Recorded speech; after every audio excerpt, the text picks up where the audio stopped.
पांच की पंचायत में आप सभी का स्वागत है। नमस्कार, आपके साथ मैं हूं साक्षी जोशी।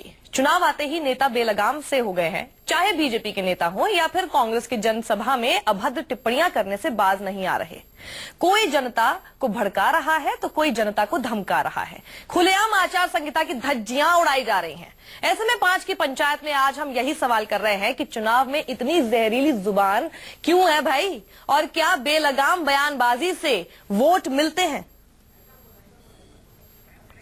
और इस पर हम चर्चा करेंगे, लेकिन उससे पहले एक बार रुख कर लेते हैं कांग्रेस की प्रेस कॉन्फ्रेंस का।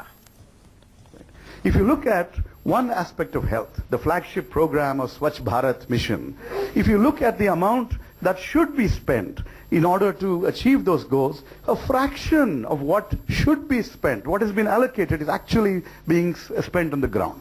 So if you are not even able to go out there and put in the toilet infrastructure, imagine how much more difficult it is to get the behavioral changes going. So this crucial dimension of health, the ending of open defecation, is still very, very far from being realized. Next. If you look at other kinds of investments, investments in education, in the Sarva Shiksha Abhiyan is tapering out. And you are seeing the impact in terms of enrollment rates and other results from the school system. Going to the larger picture, we need to look at what's going on in the macroeconomy. Even before demonetization, we saw that the Central Statistical Organization had predicted that the economy's growth rate had come down to 7.1%. Remember, these are all the new numbers. If you go by the old method of calculation of GDP, this would be back in the 5% range. So the economy has not been doing particularly well in the last couple of years, and the calculation, of course, suggests a 7.1, but the felt reality of people's lived experience is something quite different. Next. The rupee has been weakening. Next. Exports have been stagnant, and that is a real worry.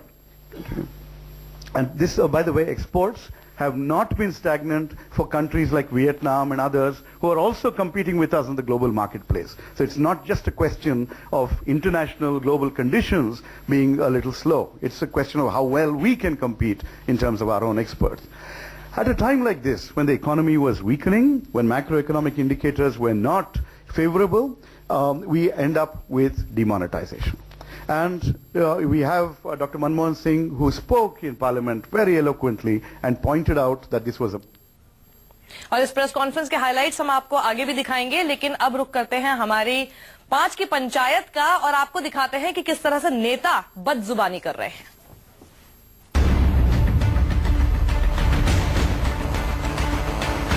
हमेशा सांप्रदायिक राजनीति मुलायम सिंह यादव ने की थी, और मैं उनसे कहना चाहूंगा कि अब तो मरने का समय आएगा, जीने का समय उनका रहा नहीं।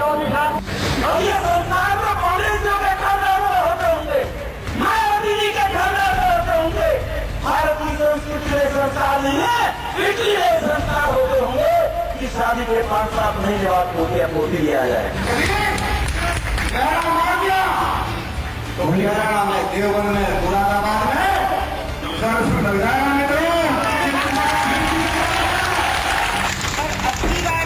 ये मत समझना कि मैडम ने कह दिया, इस बार मेरे पास बहुत हथियार है, समझ गए, बहुत सारे पेज है, समझ गए अम्मा मैडम। शिकायत नहीं करना, अपने आदमियों को समझा देना, अगर ये मानने को तैयार ना हो तो घर से निकाल देना। सुनाया था, इसमें देख लो, उन्होंने कहा गुड्डू पंडित का भाई टिकट हो गया। मैंने कहा इसके लिए ना बोल रहे, हमने भी अपने सारे मिसाइल रोक के अंदर रख रखे।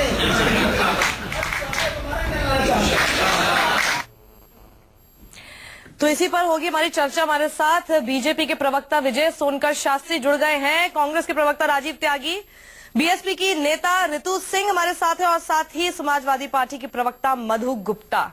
सबसे पहले मैं बीजेपी से विजय सोनकर शास्त्री जी आपसे पूछना चाहती हूं, अभी आपने सबकी बयानबाजी सुनी होगी, सुनने के बाद मेरा सवाल क्योंकि बदल गया, पहले मैं कुछ और पूछना चाहती थी आपसे। ये जो हमने इन सबके बयान देखे ना, इनमें अगर हम नाम ना लिखें और पार्टी का नाम ना लिखे ना, कोई नहीं कहेगा कि ये नेता बोल रहे हैं। नेताओं की ये जबान होती है।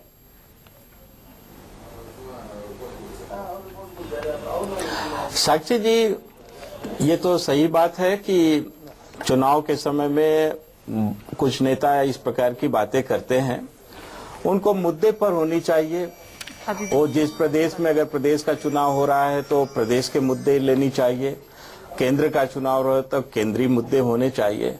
पर ये जब बोलते हैं लोग तो समझ में नहीं आता कि आखिर में वो चुनाव में प्रचार करने जा रहे हैं, पार्टी का प्रचार, पार्टी का सिद्धांत बताने जा रहे हैं या अपनी कुछ बातें कहने जा रहे हैं। विजय जी, ये अफसोस होता है इस सब बातों पर, ऐसी बातें नहीं होनी चाहिए। इनमें से 3 बीजेपी के ही थे।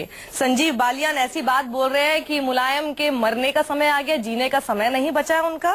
सुरेश राणा ऐसी बात करते कि कैराना, देवबंद, मुरादाबाद में कर्फ्यू लगवा दूंगा। कर्फ्यू जैसी चीज है, ये नेता लगाने की बात करते हो। रमेश बिधूड़ी ने तो जो कहा मैं उसे दोहराना भी नहीं चाहती, इतनी शर्मनाक बात बोली है। ये जहर उगलकर वोट मिल जाएंगे आपको। ये कौन सा सर्वे करा लिया आपने ऐसा जिससे आपको ये बात साबित हो गई है? नहीं, देखिए साक्षी, सबसे पहली बात तो ये मैं बताना चाहूंगा कि ये पार्टी की तरफ से कोई इस प्रकार का निर्देश नहीं है कि वो लोग इस प्रकार की भाषा को बोले। हर व्यक्ति का अपना व्यक्तिगत जीवन होता है, अपने व्यक्तिगत विचार होते हैं, अपने व्यक्तिगत सोच होती है। नहीं सर, यहाँ पर कोई भी व्यक्तिगत रूप में नहीं, लोगों से बहुत सारे ऐसे स्टाइल होते हैं जो जिसको रिजेक्ट किया जाता है। इलेक्शन की प्रक्रिया के बीच, आचार संहिता लागू होने के बाद, कैंपेनिंग के दौरान बीजेपी का नेता बनकर वो ये सारी बात बोलते हैं। तो आप इसमें व्यक्तिगत राय ना इसमें बोले। आप ये कह रहे हैं कि आपकी पार्टी का इसमें कोई, आप लोग ये इसके साथ सहमत नहीं है, कार्रवाई करेंगे इन पर? देखिए साक्षी, मैं वही बता रहा हूं कि हकीकत तो ये है कि आज प्रदेश में जो प्रदेश के बुरी हालात रही है, दयनीय हालात रही है, चर्चा उस पे होनी चाहिए थी। चर्चा होनी चाहिए थी कि माँ बेटियों की इज्जत नहीं सुरक्षित थी प्रदेश में, इस पर होनी चाहिए थी। बेरोजगार नौजवानों को रोजगार देनी चाहिए, इस पर होनी चाहिए चर्चा, इस पर होनी चाहिए कि प्रदेश के सभी वर्ग विशेष के सब लोगों को रोजगार मिलनी चाहिए। यानी विजय जी मान रहे हैं कि आपके नेता जो है गलत मुद्दों पर जाके बयानबाजी कर रहे हैं, असली मुद्दों पर भटक रहे हैं। चर्चा। राजीव जी आप ये सुनिए, इंदिरा हृदय जी वित्त बिल्कुल मंत्री हैं। चर्चा तो आज प्रदेश में होनी चाहिए, रोजगार पर होनी चाहिए, दयनीय हालात जो है उस पर होनी चाहिए, राजीव जी सभी किसानों की हालात बदतर है इस पर होनी चाहिए। विजय जी आपने अपना पूरा दे दिया बयान, अब मैं जरा कांग्रेस के पास आ जाती हूँ, उनसे भी तो पूछ लूँ। उनकी भी तो वित्त मंत्री उत्तराखंड में जिसने मैं वही बता रहा था साक्षी, हाँ जी आ रही हूँ मैं वही बता रहा था कि साक्षी इस समय तो प्रदेश में अगर चर्चा होनी चाहिए, एक एक करके सबकी जवाबदेही है इस पे। राजीव जी आगे बताइए, वित्त मंत्री हैं, सरकार में है इस वक्त, वो ये लोगों को धमकाएंगी कि आप वोट दोगे तो मलाई खाओगे, वोट नहीं दोगे तो फिर हमारे पास और भी हथियार है। ये क्या तरीका है?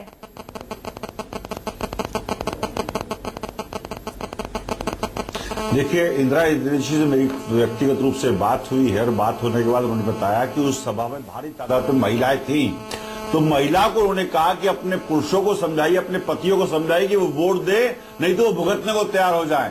तो ये महिलाओं से अपील की है कि क्योंकि इंदिरा हृदय जी ने जिस तरह काम किया अपने क्षेत्र में, वो डेवलपमेंट का काम है, विकास का काम है, पहली बात। दूसरी बात मैं कहना चाहूंगा, ये कांग्रेस का जो हाथ है ना साक्षी जी, ये तरक्की का हाथ है, सद्भावना का हाथ है, प्रेम का हाथ है। हम समाज को तोड़ना नहीं चाहते, हम धर्म के आधार पर, जाति के आधार पर वोट नहीं मांगते हैं, हम सिर्फ और सिर्फ विकास के नाम पे वोट मांगते हैं। दूसरी तरफ भारतीय जनता पार्टी के विषय में मैं कहना चाहूंगा कि 2014 में माननीय सुप्रीम कोर्ट ने कहा था, नेशनल लॉ कमीशन को बकायदा ये दिशा निर्देश जारी किए गए थे कि उन नेताओं की बदजमानी को, जातीय विद्वेष और धार्मिक विद्वेष फैलाने वाले बयानों को लेकर के टफ लॉस बनाने का काम करें। नहीं तो जो शब्दों का इस्तेमाल हो रहा है, अगर महिलाओं को भी वो बोल रही है, पतियों के खिलाफ भड़का रही है, ये तो कोई शब्दावली नहीं हुई ना राजीव जी। आप लोग जब कैंपेनिंग करते हैं, जब घर वापस जाएंगे, नींद आएगी क्या जब आप दिन भर में ऐसे भड़का नहीं रही है? देखिए कई बार जैसे मैं आपसे ही कह दूं साक्षी जी,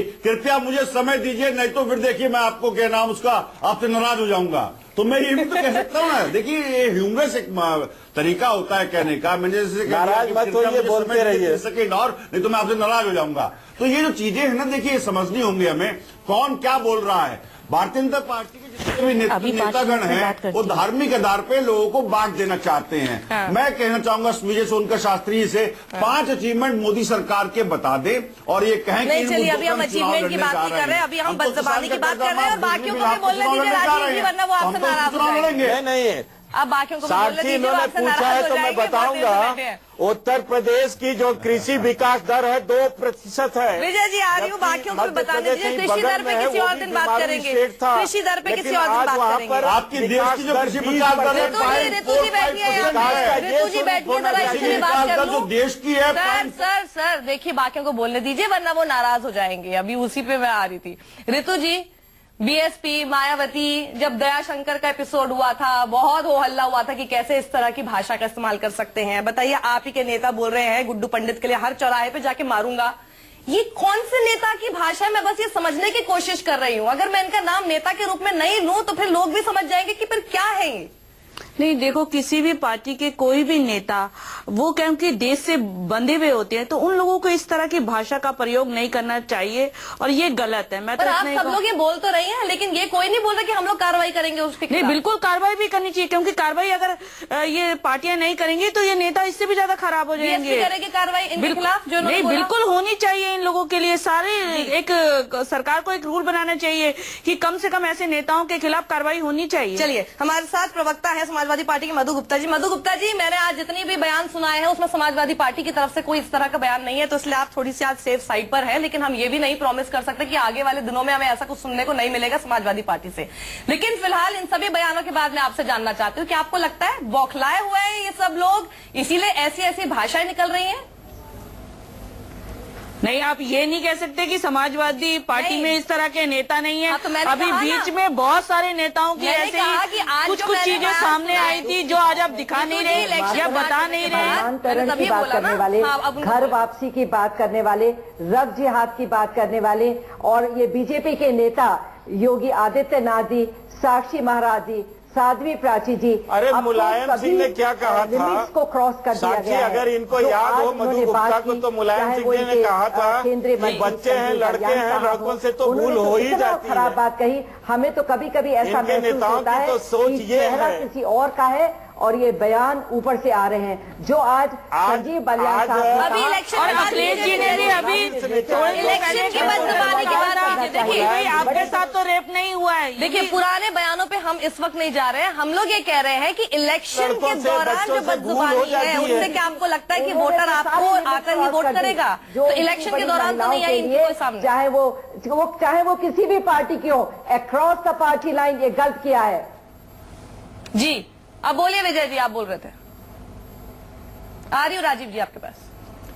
देखिए साक्षी जी, मैं इतना जरूर बताना Across the चाहूंगा party line सभी कि महिलाएं इसका प्रदेश विरोध में करती हैं। वास्तव में जो बीमारू राज का एक तरह से देखा जाए स्वरूप है। 15-16 साल से यहाँ पर बसपा सपा कांग्रेस इसने मिल करके प्रदेश का सत्यानाश किया है। आज ये वक्त है, सही वक्त है कि सही दिशा में चर्चा हो। पर मेरे सही में ज्यादा नेता तो आप लोगों के बयानबाजी के उसमें रहते अगर हैं। वो कोई चीज गलत बयान दे रहे सही हैं दिशा में चर्चा में तो मैं उसको आपको लाइन पूछना पर लाने चाहती की हूँ। आवश्यकता है। विजय जी, इन तीनों के हमने खिलाफ अपने नेताओं को बीजेपी इंस्ट्रक्शन कार्रवाई दे दिया करेगी? है, बीजेपी कड़ी कार्रवाई होगी करेगी? हमारे नेताओं के साथ। पक्का होगी? आप बोल रहे हैं अभी बिल्कुल, मैं कह रहा हूं साक्षी जी कि हमारे नेताओं के साथ कड़ी कार्रवाई होगी। जनता इस समय प्रदेश के बारे में सुनना चाहती है। हम लोगों को कैसे पता जनता इस चलेगा समय कड़ी कार्रवाई प्रदेश के हुई? क्या विकास के होगा बारे में उसमें? सुनना चाहती है। जनता इस समय मुद्दा चाहती है, गरीबों का, दलितों का, आर्थिक रूप से चलिए, कमजोर BSP लोग ये हैं, बताना चाहती है कि उनका अच्छे कैसे दिन कब विकास हो, आएंगे? इस पर तो राजीव भारतीय जी, जनता पार्टी ने सोनकर जी, ये तो अपना बता दीजिए संकल्प लोगों के जारी अच्छे दिन किया कब है, आएंगे? उस पर चर्चा चाहती है।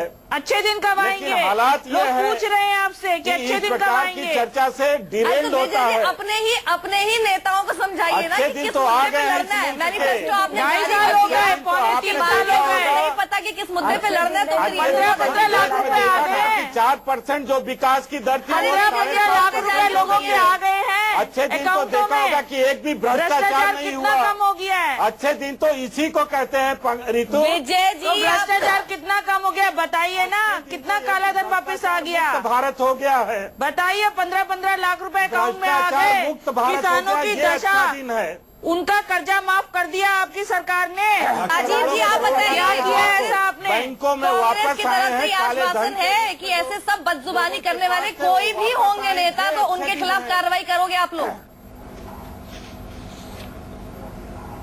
बिल्कुल कार्रवाई होगी। देखिए साक्षी जी, बिल्कुल निश्चित रूप से एक बात कह सकता हूँ, कांग्रेस पार्टी के नेता देश को जोड़ना जानते हैं, देश को साथ लेके चलना जानते ये हैं। तो कांग्रेस कार्रवाई पार्टी किस के रूप में नेताओं की तरफ दिखेगी से हमें? कभी इस तरह की कार्रवाई बयानबाजी किस नहीं रूप आती में जिससे जाति दिखेगी? विद्वेष से धार्मिक विद्वेष फैले। मैं बहुत स्पष्ट आपसे कहना चाहता हूँ, बहुत स्पष्ट रूप से कहना चाहता हूँ कि नेशनल लॉ कमीशन को इस मामले में बहुत बेहतर नियम बनाने चाहिए और उन नियमों का पालन होना चाहिए। और चुनाव आयोग से अपील करते हैं कि जिस तरह के धार्मिक विद्वेष के बयान भारतीय जनता पार्टी के नेतागण दे रहे हैं, उनका संज्ञान उनको लेकर के कार्रवाई करनी चाहिए। लेकिन जिस तरह से चुनाव आयोग भी अभी दबाव में काम कर रहा है, वो चिंता का विषय प्रजातांत्रिक ढांचे के लिए पहली बात। दूसरी बात मैं यह कहना चाहूंगा, देखिए भारतीय जनता पार्टी के नेतागण कर्फ्यू लगवाने की बात करते हैं, हिंसा की बात करते हैं। कांग्रेस पार्टी में कल भी जो प्रेस कॉन्फ्रेंस हुई है अखिलेश जी के, राहुल जी की, तो ये कहा कि हम लोग प्रेम की बात करते हैं, सद्भाव की बात करते हैं। प्रेम और सद्भाव होगा तभी उत्तर प्रदेश का विकास होगा। और मैं मानता हूं कि जिस तरह से मनमोहन सिंह साहब की सरकार ने 10 साल विकास किया देश का, ठीक उसी तरह से हमारा गठबंधन भी देश का प्रदेश का विकास करेगा। प्रदेश के लोगों को रोटियां रोजगार चाहिए, प्रदेश के लोगों को बेहतर जीवन चाहिए, प्रदेश के लोगों को बेहतर सड़कें चाहिए, प्रदेश के लोगों को बेहतर पानी चाहिए, प्रदेश के लोगों को बेहतर बिजली चाहिए। प्रदेश में केवल मुद्रा योजना से भारतीय जनता कर पार्टी सकता है। केंद्र की सरकार ने राजीव जी, 4.5 विजय जी, करोड़ आप दोनों बोल तो रहे हैं कि रोजगार दिया। मुद्दे तो ये मैं पूछना होने चाहूंगा, चाहिए। मुद्रा योजना में, मैनिफेस्टो मुद्रा योजना का आप भी लोग जारी कर 80% देते टारगेट हैं। पूरा नहीं हुआ आप ही के आपका। नेताओं को नहीं 80% पता देखेंगे होता है, आप, लेकिन अभी मुद्दों सिर्फ पर 20% लड़ता है। टारगेट और पूरा वही किया इस साल में बदजुबानी मुद्रा योजना करके में आ आपने। जाते हैं। वही आप ही के नेता जाके मुद्दों पे बात नहीं करते, बदजुबानी करके आ जाते हैं। मैंने तो मुद्दे क्लियर कर दिए। कांग्रेस पार्टी के मुद्दे रोटी और रोजगार के मुद्दे हैं, कांग्रेस पार्टी के मुद्दे विकास के मुद्दे हैं, कांग्रेस पार्टी के मुद्दे बेहतर सद्भाव के मुद्दे हैं। अरे तो आप अपने लोगों को जो उम्मीदवार है उन्हें क्यों नहीं बताते कि किन मुद्दों पे लड़ना है? वो क्यों जाके बदजुबानी कर रहे हैं? हमारे तो उम्मीदवारों को क्लियर पता है, हमारे उम्मीदवारों ने काम किया है। उत्तराखंड में हमारी सरकार ने काम किया है, अखिलेश सरकार ने काम किया है। मैं बयान हम तो किन काम के के आधार दिखा पर रही वोट मांग रहे हैं, क्योंकि काम बोलता है, इसमें कहीं को दुराय नहीं। और अखिलेश और राहुल जी का साथ पसंद है लोगों को, भ्रष्टाचार तो उसमें मुझे मधु जी, वोट मधु जी, मांगेंगे, गलत क्योंकि काम बोलता है हमेशा। राजीव जी बता रहे उत्तराखंड में हमने काम किया होगा, दोबारा जीत के आएंगे। काम नहीं हुआ है। यहाँ चुनावों में काम तो बोलता है लेकिन मुंह कुछ ज्यादा नहीं बोल रहा है। देखिए ऐसा है, नहीं, देखिए मधु बहुत जी, स्पष्ट मधु जी से सवाल है, बताऊं, मधु जी। अखिलेश यादव जी को राजीव जी, बेहतर मधु जी से तरीके से सवाल है। काम। राजीव जी, मधु जी ने आगे बहुत देर से नहीं बोला जी। मधु देखिए मुंह बहुत ज्यादा बोल रहा है।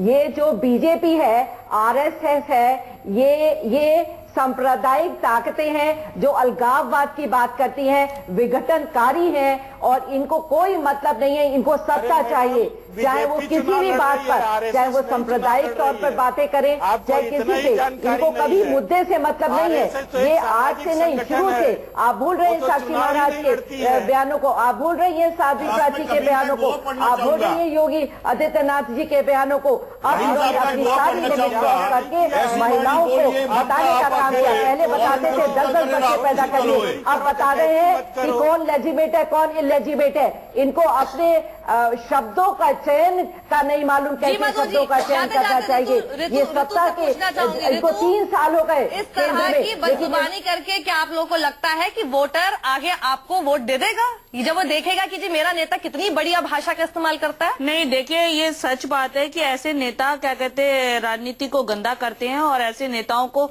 लोग वोट देना भी पसंद नहीं करते हैं। ये किसी भी पार्टी के नेता है और बीजेपी के तो खासकर नेताओं की ये हालत है कि वो इस तरह की भाषा का प्रयोग आए दिन करते हैं। अब ये देखिए बीजेपी पे आपने डाल दिया, लेकिन आप लोगों के क्या आगे के भी तो जो है नेता बहुत कम नहीं है ना, सभी पार्टियां एक तरफ ही है। 15 सेकंड दीजिए। हमारे यहाँ है, लेकिन देखते हैं कार्रवाई क्या होगी।